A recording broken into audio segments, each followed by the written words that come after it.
Heavenly Father, we thank you for this time to gather, Lord, to do the business of Hendry County and to do the business that those have asked us to do. Help us to make the right decisions. Help us to make good decisions with those that are in need at heart. We ask, Lord, that you would protect those that are serving out there on our streets and roads right now with Hendry County Sheriff's Department and EMS and fire departments. And Lord, I ask God that you would just bless this meeting in Jesus' name. Amen. Amen. I pledge allegiance to the flag of the United States of America and to the republic for which it stands, one nation, under God, indivisible, with liberty and justice for all. Madam Clerk, we're going to do the roll call again for record's sake. This is a regular meeting of the Hendry County Board of County Commissioners being held Tuesday, June 13, 2023 at 6 p.m. in the City Commission Chambers in Clewiston, Florida. In attendance are Chairperson Emma Byrd, Vice Chair Mitchell Wills, Commissioner Emery Howard, Commissioner Raymond Iglesias, Commissioner Carson Turner, County Attorney Matt Rollerson, County Administrator Jennifer Davis, and Deputy Clerk Sharon Congleton. Thank you. We welcome everybody to Hendry County Board of Commissioner meeting on today. If you have any device, we ask that you would put them on silence or vibrate. And if you'd like to speak, we ask that you fill out a card and give it to the clerk. Thank you so much.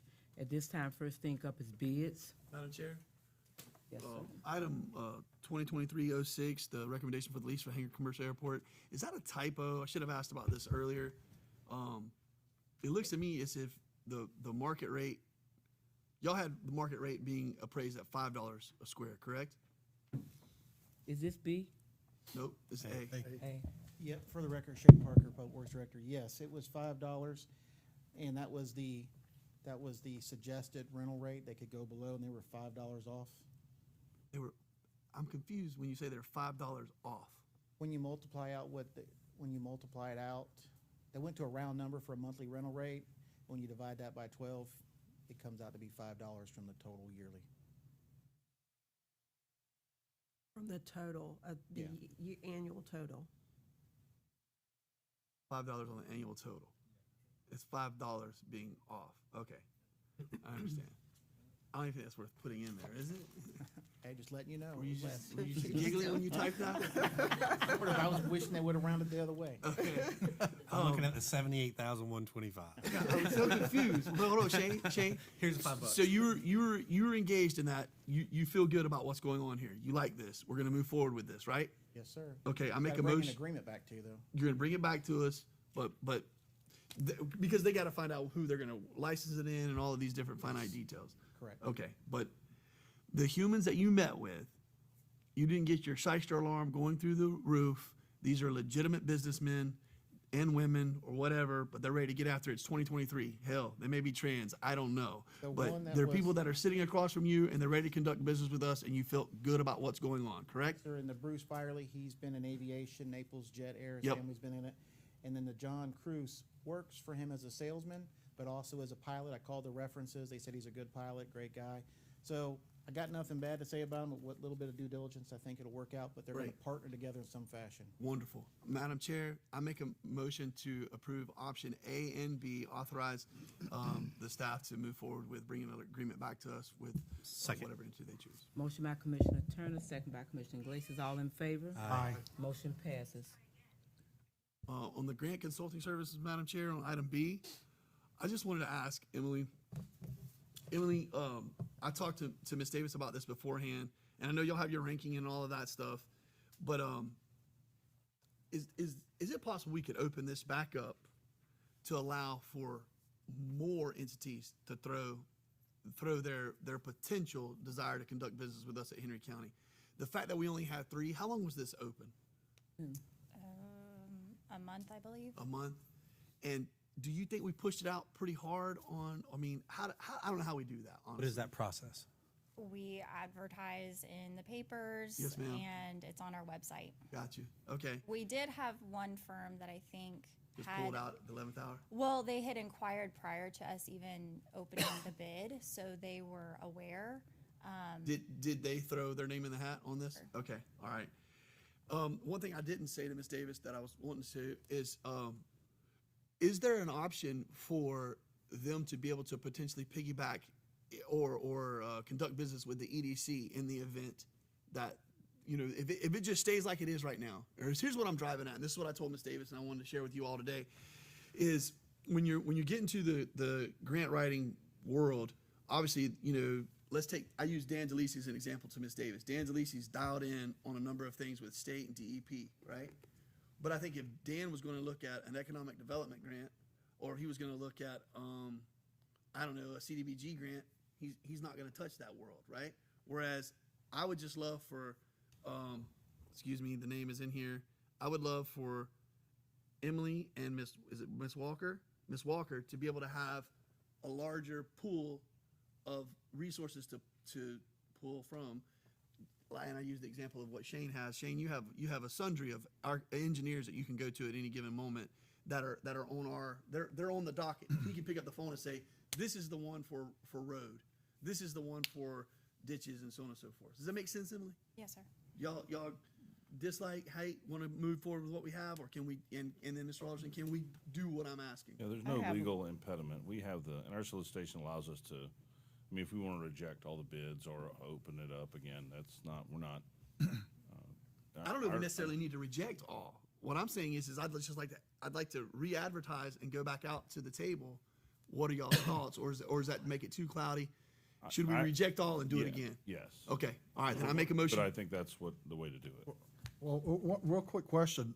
Langton Consulting, they're in their wheelhouse here, correct? Oh, yes, sir. Okay. What do you anticipate that this would mostly be used for that you have right here? There's a multitude of things. Finding funding that we are not currently going after. There's a lot of money out there specifically from the federal government. There's probably new funds from the state government considering the budget over the last few years. So finding new funding opportunities for the county as a whole, that would include the cities, and also assisting staff in writing those grants. They know keywords. They know what to say and what not to say in order to get funding. They have those relationships with different state and federal agencies. So they would be there from start to finish. All the more reason why I think we should just open it up and not pigeonhole ourselves into one or two entities. This came about because a private entity approached me about coming back to the community, and but when you think about it, was a good approach.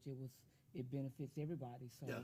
You know, to make sure the funds and and I learned that there's funds that maybe our lobbyists didn't get or oversaw. So, but there is to work around them, not to work against them. Yeah, our grant world should be completely separate from our lobby world, and so I would make a motion if you all would accept it to reject all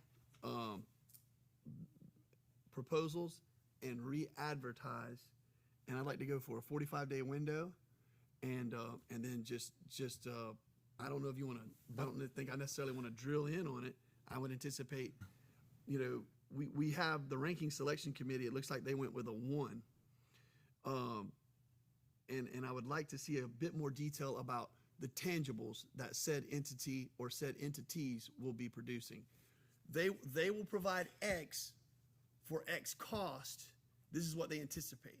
And if their wheelhouse is more federal or their wheelhouse is more state, I want that spelled out up front so that we can have a measurable to come back and look at. So if I may, so this was for ranking, and then depending on, you know, your, what you do, then we would negotiate a contract. Yes, ma'am. From here is what we would have done and brought that back to you for cost. So what I think I hear, we're gonna go back out. We're going to hopefully get a larger pool. Yes, ma'am. We're going to rank those firms, and let's say we decide, or the committee decides or recommends that we enter into an agreement with the top 3. I don't know, and they've got different strengths, and so we have more of a variety. So we have them all go in their silos of expertise, if you will, and look for, and so we can pick, like Shane picks with engineers. Exactly what This firm exactly for what this I'm one envisioning. is that. It's a little with the engineers is kind of covered. I think you're referencing sort of a library of consultants, which is a statutory scheme that allows us to, you know, it's for efficiency, so that we don't have to go to bid every time we need some design services, that type of thing. I mean, we're not prohibited from doing this, but we may want to consider like a request for qualifications, so we're not really asking for dollars up front, and then Mr. Ellison, I would love to do RFP, RFQ combined. Let me tell you why. I don't think that this board is going to tolerate somebody coming in and saying, listen, for $350,000 a year, blanket price, we're going to write for grants, and we're going to use our relationship with the federal government that we have through, this is my portfolio, look at this, here's my presentation, it's got all the glam and glitz, right? But they need $350K. We're not going to pull the trigger. Whereas if somebody comes in at, $10,000 a month, they have certain tangibles for 120 grand. This is what they did last year or the last 10 years, or their start. I just think that starts to get a little bit more where we're going to be receptive, and I think there's a way to combine those worlds to be able to meet the merit of what I know how we are. And then the other thing too is I remember when Miss Papinal was our grants coordinator. One of the things that she and I used to talk about, and Ron Zimmerly and I have had a handful of conversations about this, is just that the ability for said coordinator or grant writer to be able to say, okay, I qualify for $2 million. I get the county awarded $2 million. When it has specific language in there that says you cannot have an administrative cost. But there is a way for said grant writer to pull 2% or pull 5%. And I don't think we should look at that as with a negative connotation. That's paid for itself, and by God, they need to be rewarded for their services. So I would just like to have all options on deck, if you will, Mr. Rollerson, and be able to see who wants to come at us. That's it.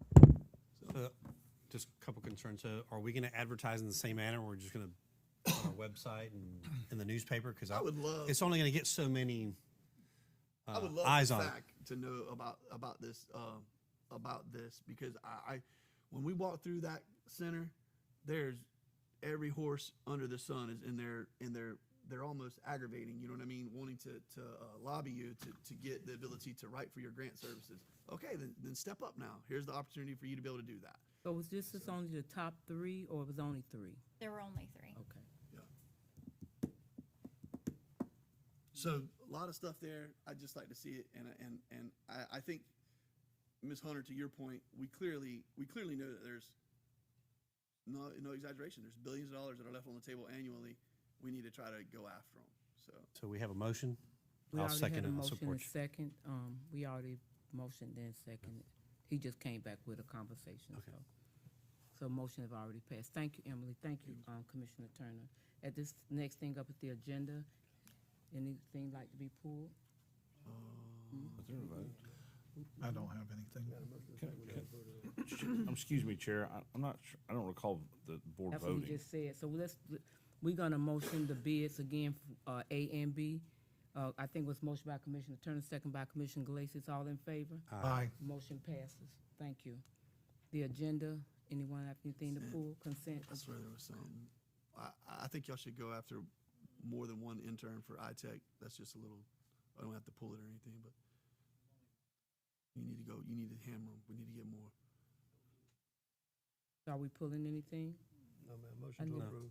Second. Motion by Commissioner Wells, second by Commissioner Howell. All in favor? Aye. I'm sorry. One item. The K&M drugs extension.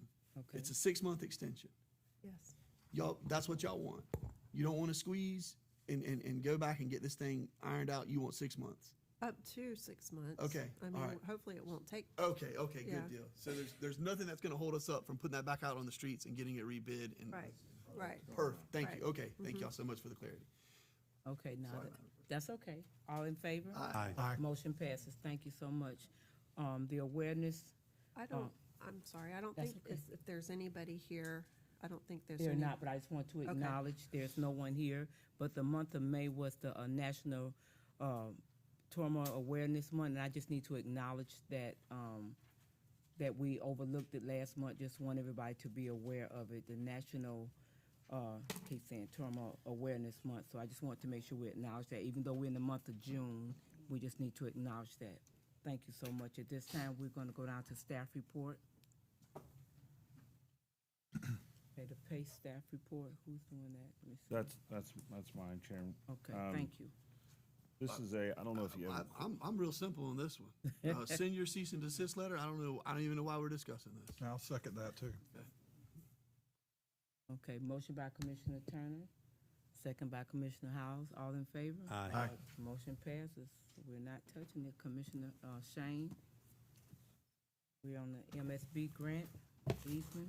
This is for the Mid-County MSBU grant of easement to FPNL. FPNL is trying to get a, They're good to go with the 10,000. yes, sir. I make a motion to accept option A, the $10,000 offer from FPNL. Second. Motion by Commissioner Turner, second by Commissioner Iglesias. All in favor? Aye. Motion passes. Thank you. Next item I have for you is interlocal agreement for shared use of equipment and service between Henry County and the city of LaBelle. Motion to approve. Second. Motion by Commissioner Wells, second by Commissioner Turner Iglesias. All in favor? Aye. Motion passes. Okay, Now we're up for the trim note. Who are those scary people with? okay, this item They were the here, consultants. FPNL. Assessment rates for the trim notice. Couple items I have is, Country Village MSBU. This is a new MSBU. The board just approved in December. Looking at, for trim, and an assessment of $300 per residential lot. Staff wants to put it out to bid, get the bid results in, reevaluate it before September, and possibly lower it. If it ends up it has to be higher, then in the second year, we'll adjust it then after speaking to the Country Village to see if they want to cut something out. But right now, going with 300, it would require approval of an initial assessment resolution, which I emailed out today, and I actually gave you a hard copy. Phillips Road, MSBU, this is one where we left off road maintenance, and we took the ordinance back before the board in December. Now we got to redo the initial assessment resolution, asking for the assessment rates to be exactly the same. North LaBelle MSBU, this is where we have an area known as the Indian Nations. It's all the roads were named after Indian tribes. They currently are assessed $30 an acre for drainage and lights. We'd like to increase that to $50 per acre. These are lots that are less than an acre in size. It would generate an additional $5,680 per year. Currently, a majority of what we get from their assessments is ate up in light bills, but we need to do some improvements on Polywall Creek, do some stuff on Roy Brown, so this would help out. Definitely needed. And then Port LaBelle Lighting, asking to raise the rates for Port LaBelle units 1 through 4, 1, 4, and 5. Oak Haven, raising both of those to $60. And then Tanglewood Oaks raising from $40 to $48. We cut this a few years ago because we had a heavy cash carry forward balance, and I wanted to eat away from that, and now we've ate a lot, so we've got to go back up. And so, asking to raise that. Then in Mid-County MSBU, I want to raise $35 per acre to $45 per acre for 2 areas of Pioneer Plantation. That's the area that's the smaller tracts, they're 2.5 acres in size. That's south of Arcadia, not the large tracts. And then in Ladika, which would be Canopy, known as Ever High Acres, and Ladika, that's east of Ever High Acres Road, not the large tracts anywhere.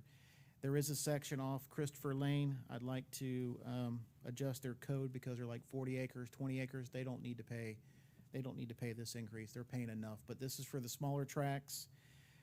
We've been doing a lot of improvements out there, and and the assessment hasn't been raised in 17 years. So, Sounds like Montura. and other than that, all the other assessments I'm recommending stay the same. So my question is, do we need to walk through each every individual one to get it approved, or we can do it as a joint? It's all lumped into one. yeah, it can be done as one. Okay. Make a motion to approve the recommendations as presented. I'll second it. Motion by Commissioner Turner, second by Commissioner Howes. All in favor? Aye. Motion passes. Thank you so much. I have one more, which was a walk-on item at the request of the Florida Department of Transportation. I received a railroad reimbursement agreement for upgrading traffic control devices for the southernmost railroad track on 835. If you recall, at Evercane Refinery, there's one track, there's the northern crossing that has 2 tracks crossing really close, and then there's one further south that's just a single track, and it's that one there. The agreement's, U.S. Sugar is going to pay for the improvements as part of this agreement. DOT is going to reimburse them, but we have to pay for 50% of the maintenance costs, which is what we currently pay for now. Make a motion to approve option one. Second. Motion by Commissioner Iglesias, second by Commissioner Turner. All in favor? Aye. Motion passes. Shane, Yes. on the railroad tracks at hold on, Francisco, that debacle that they did Yes. 2 years ago, that they've still not fixed. Have you had any more conversations with them about that? No. We need to get back on it. Okay. They need to do that this summer, I talked to him. please. Okay. Thank you so much. In our presence today, we have a Mr. George Brewer, Regional Director, Officer of the Commission. We want to give him an opportunity to speak. Good afternoon, sir. Good evening. My name is George Brewer, Regional Director for Commissioner Simpson, work out of his office. I just want to here come personally introduce myself. We're boots in the ground. He needs no introduction. We appreciate everything that y'all have done to support him and the agricultural community. Anything that you need, please call me. I'm here anytime that y'all need me. Thank Plain you. and simple. Thank you, ma'am. Thank you so much. Thank you. Mr. Brew, where's your office at most days? If not in my car, Homestead. Gotcha. God bless you. Boss. Thank you for being here. Thank you so much. At this time, we're going to open the floor to Ms. Pittman.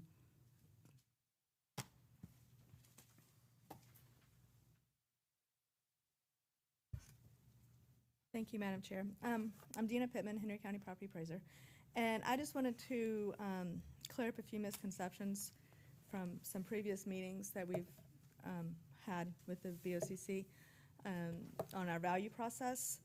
As the elected property appraiser, I have been charged with the responsibility to assess all property in Hendry County, and I am to uphold the Constitution and the Florida statutes.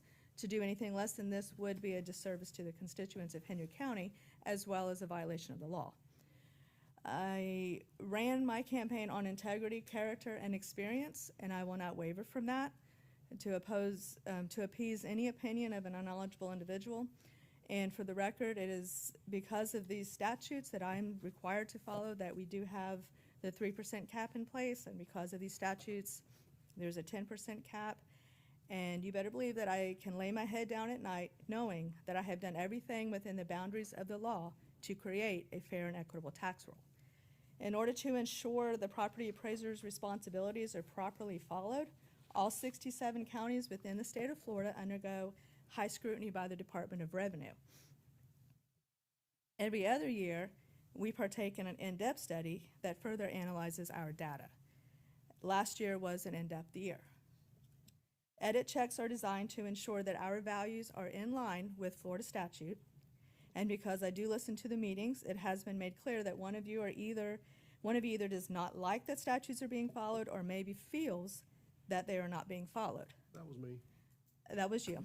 And I would like to assure you personally and the board and those listening that I must follow, and I do follow the tax rule or the Florida statutes, or the tax roll would not be approved. The question was not whether you was being misleading or any other thing, Ms. Pittman, not to interrupt, but we can just cut through this. The question was what the values were being set at, and I was under the understanding it was is the- 100%. Let me finish, I didn't interrupt you. Okay. They were being set at 100%, and it was 85% was what the statute read. Well, the statute reads, the Within statute 85%. specifically reads that you assess at fair market value, of which we do. However, they do also further state that you are to consider the first and eighth criteria, which I am going to cover that, which is where we come up with the 85%. So let me continue if you don't mind. No, go ahead. To start We're the on tax the same roll- numbers, so go ahead. Yeah, to start the tax roll process, we submit the sales data file on April 1st, and this is the analysis that determines that we have qualified all of our sales correctly. As part of our evaluation process, we must comply with the 8 criteria used to value property. With this in mind, the state advises that we consider the first and eighth, which are realtor's fees and closing costs, which in turn suggests that we deduct up to 15% from the sales. While listening to the meetings, I've heard that the concerns are high taxes and poor services for these high taxes, neither of which the property appraiser has any control over. The statutes, or better known as the law, requires me to assess property based on sales, income approach, or cost approach. I follow the market. I do not dictate or predict the market. The buyers and sellers tell me what the properties are worth. My hands are tied to the rules, laws, statutes, whatever you want to call it, to follow specific standards. And I take pride in the fact that the tax roll has always been approved, and this is the integrity, character, and knowledge in which I will continue to serve this county with. And if the tax roll does not get approved, you do not get to collect taxes. So my role is very important, and I take it very seriously. I will not use this platform to defend my office, my tax roll, or my integrity, but I will publicly acknowledge that the challenge or potential threat to my character I don't appreciate. After the April 25th board meeting, I specifically asked for documentation of the entire board and Ms. Jennifer. I specifically asked for documentation of the properties that were publicly discussed that are presumably improperly assessed, and nothing was provided. Instead, the same commissioner, and since you've identified yourself, poked at me again. I never poked at you personally, Ms. Pittman. I hope she's listening. I hope You're she, saying, no. you're saying I'm against your character. I never said anything personally against you. I stated the office. So let's just Okay. quit the childish stuff. Okay, well, that's what I'm here for. Well, good, So, quit it. Instead, that you're basing it on opinions and not facts, and you're uninformed. I did have one of the commissioners that, after that email was sent out, that one did come to the office and to learn more about the process, and in that meeting, he informed me that he thought that one of the properties in questions was the owner notified us that they no longer are eligible for ag, therefore the values increased, and that would make sense to me that that was a situation. Every property owner has the opportunity to contact our office at any time with any questions or concerns with the values. And if there are any discrepancies, our office will do what is necessary to rectify that. One of the requests that the board member has repeatedly asked is to compare our values to other counties. Just to clarify, this doesn't matter. Every county has to assess according to the sales in their own counties.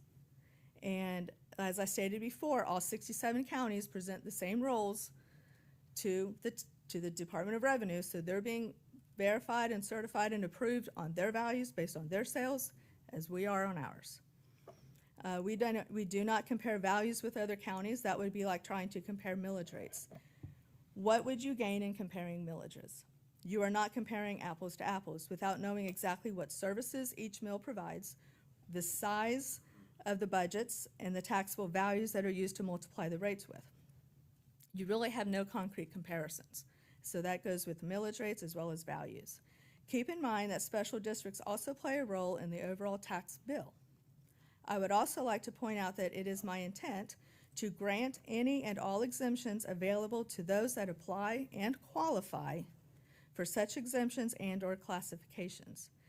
That is the only tax saving the property appraiser can actually enforce or administer. Over the years, I have extended invitations to each of you, and most of you have come to my office or called. Some of you call quite regularly. Some of you visit me. If I run into you, you ask me questions to learn more about what I do and what my responsibilities are. To make false accusations against another elected official based on unknowledgeable opinions and not based on the facts, to me, is a disgrace. What harm would it be to pick up the phone and ask a question or have a conversation? That is what I would consider normal business activity. At the end of the day, we are all in this together. We're all on the same team for the same purpose. My office is always open, and I just would like to get a better understanding of each other's responsibilities so that we can provide the best services for our constituents within the boundaries of the law.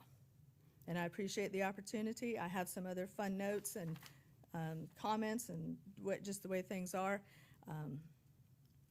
Just to summarize, values might increase substantially from one year to another because of either ownership transfers. These are all considered resets. If there's an exemption that was removed or an ag classification that was removed, the taxes would increase. New construction, that all goes over the cap. It doesn't fall under the 3% cap, so that would be an increase. The majority of the people that had the major increases when they looked at their tax, that property tax bill from last year to this year may be greatly different, and that's because that previous owner had portability, had homestead, so the cap was, so now they buy this property thinking, oh, those taxes are only $1,200. Well, in fact, when that owner moves out and the new owner comes in and only has homestead to apply for, if anything, their tax bill could be $6,000, and the value may not move at all. So there's legislation, there's things in place that I fully am aware of, and I take it very seriously, my job, and I appreciate the opportunity to work with each and every one of you. And like I've said, my door is always open, and I appreciate you guys coming in and asking the hard questions, asking, no question is a dumb question. If you don't understand something, I might not understand it, we'll get the answer together, because that's what we're here for. We work together, and we're all on the same team. Us, the clerk, the tax collector, we're all here to support our constituents and to do everything that we can to protect them within the boundaries of the law. And I just wanted to make that public known, and I appreciate your time. Thank you, Thank Madam Don't go Chair. nowhere. Don't go nowhere. This has never been personal, Ms. Pittman. Okay. I've never called you anything out of the way. Well, you have said, I hope she's listening, and I I can did, replay because I the wanted you meetings. to hear what I was saying. I Well, don't like people call hearing me. what I'm saying. Let Call me me. finish, let me finish. The information I was going off of was based by a previous property appraiser, so I had knowledge of what I was saying. Some of the stuff was confused, and you and Miss Jennifer Davis talked that out. She called and told me that. There was some different information. The 100% I was hearing wasn't the 100% that I was thinking it was. I never said anything personally about you. For you to come here tonight and say I'm a disgrace, No, I said no, you did. You I did. said to publicly. Never disgraced you. I would never do that, Miss Pittman. Okay, well, I apologize that that's exactly how it was heard. And if you took it that way, then I apologize. Okay, and I've I never done apologize. anything personally. This seat is not a personal seat. No, it's not. This seat is a representation of the residents of Hendry County, no different than your seat, her seat, Exactly. anybody else. We are servants to Hendry County. Exactly. And our job is to get the best we can service for Hendry County constituents. So when I talked to the previous person that I got the information from, I had some different misinformation. When you Well, went to it Ms. would've- Davis, let me finish. When you went to Ms. Davis the other day, she said, this is what I had. And I said, okay, well, I understand. I haven't had a chance to come to you, but I did tell her to tell you that I would come to your office to see you. Unfortunately, I got 3 other dirty things called a job, and I ain't had time to get there. But the fact is, I've never attacked you personally. I will never attack you personally. I don't have any issues with you at all personally. I was surprised that there might have been. There is not. There's So, not. I'm not that I kind of just person. wanted to get it out publicly Well, thank that you for I do coming not tonight and doing assess at that, then. 100%. I do follow the statutes. And yes, statutes are very important because that's the law. And I don't want to be escorted out in handcuffs because I'm not following the law. Well, So let's just I close will- this out like this. You apologized, I apologized. I'm never too big to say I was wrong. I was wrong with the information. Maybe I misunderstood the information. I'm not a property appraiser. I have no desire to be a property And appraiser. I would advise, if you don't mind, if you have questions, don't go to the old property, because he doesn't even know what the data is now. I mean, come to me, come to my office, because we're the ones that have the current, present information. And that, to me, is where we all grow. If I have questions about taxes or recording deeds, I ask that person. I don't ask the predecessor. I'm not gonna call Barbara Butler and ask her something that I need to ask Kim, because Kim is the one that's in charge. So I appreciate the time, and I know that we do have a good working relationship, and I look forward to continuing to work with each and every one of you. And I just wanted to make that clear that I do follow the law, and I will take that seriously, and I appreciate it. Thank you. Madam Chair? Yes. I just want to say, Ms. Pittman, thank you for being here tonight. I'm glad that you and Commissioner Wills were able to air your differences. I'm glad that you all both cut right to the chase of what the issue was. Commissioner Wills, I've always admired you and continue. You don't mess around. You don't mince words. You'll speak your mind, and if you want to know your opinion, just ask. Ms. Pittman, I find you to be the same way, and you all.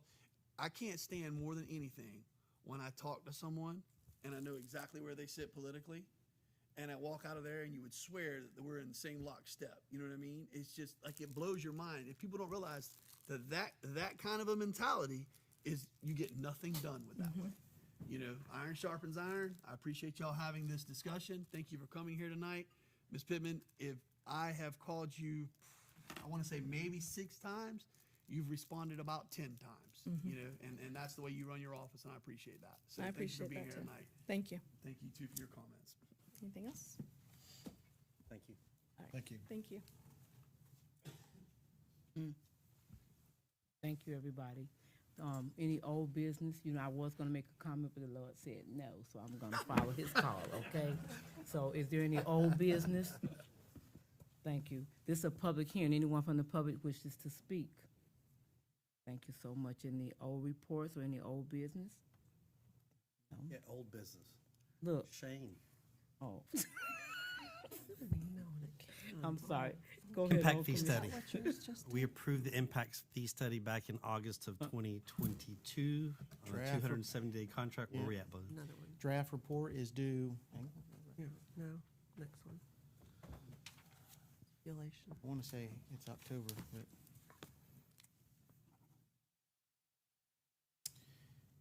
they said, and went back in April, they said September 22nd, I'd get a draft. I'm thinking it's going to be more like October because we had additional information for libraries, sheriff's department, transportation, and EMS. And we sent that stuff up. There might be one thing we're lacking, but they're going back through to look. This is like the second or third iteration of additional information they wanted. And then there would be On which project? impact fee fees. study. And then there would be draft report would come in September, end of September, 1st of October. Final draft report would come in 2 weeks later, and then there'll be a BOCC workshop and stuff, probably October, November. Okay. Mr. Riley got started. You're welcome to go district. Can I go by business by You still district? can. Okay. So, as you guys know, a few weeks ago, the Coulson nursing home got hit by a tornado, and a lot of agencies on deck to get those people moved to the John Boy. I know Commissioner Howard was there. Jennifer and myself and Emily were at the nursing home. A lot of city personnel, Randy, his staff, fire, EMS. But I want to give a shout out to a couple people, one being Amy Stafford. She was amazing. I mean, you can just sense her presence within, whether it was at the nursing home itself or the John Boy, that it just really, as a county employee, I was really, really proud of her. So if you guys see her, be sure to thank her.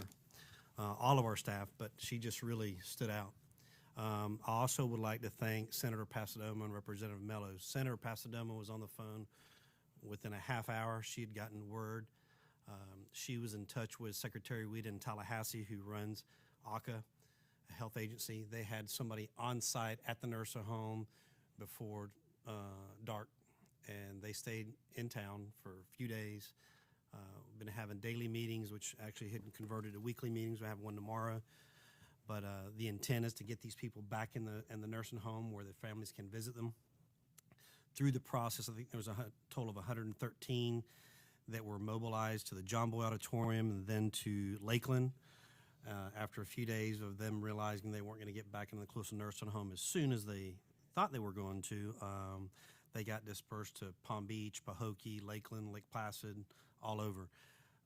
One resident did pass at some point, about a week and a half later, due to HIPAA laws. They didn't discuss as to how or why.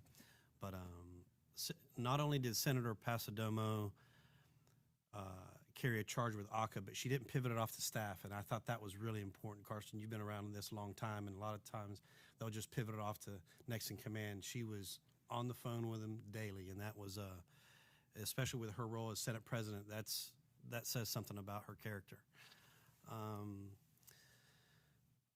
As I ride around, every part of our districts, we see issues with roads, and I put together this report. If you guys will pass it along and give one to Jennifer as well, please.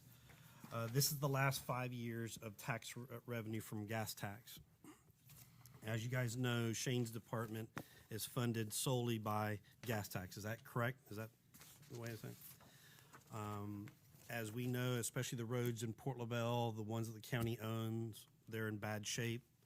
I called him about one that I brought up over a year ago in Business by District, and he says, but you need to go look at Helms, which I have.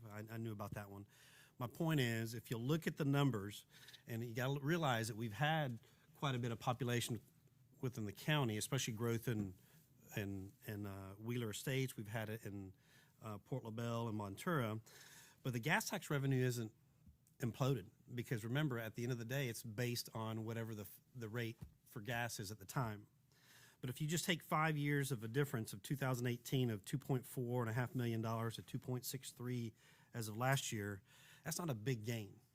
And for him to repair the roads that are within our county so that our taxpayers are taken care of, I think that we're going to have to look at maybe funding his department from general fund in addition to the gas tax. So I just want staff moving forward as we work on the budget. Is that an option? Can we do it?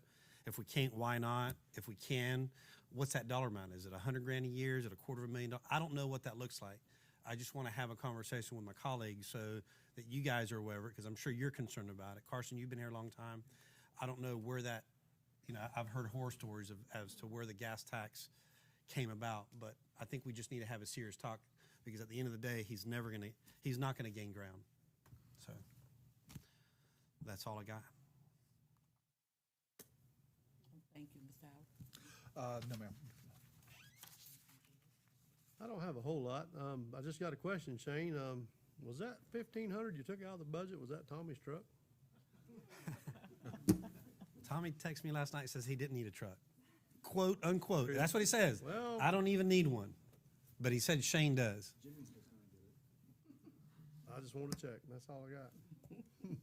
Commissioner Turner. We're obviously, rainy season has switched on us. Mosquitoes are going to start exploding, as they already have. And so just, keep trying to fight the good fight as best you can there. And the SCOP and scrap dollars were nice to see. Looking forward to seeing those projects get unleashed. And that's it in a nutshell. Thank you.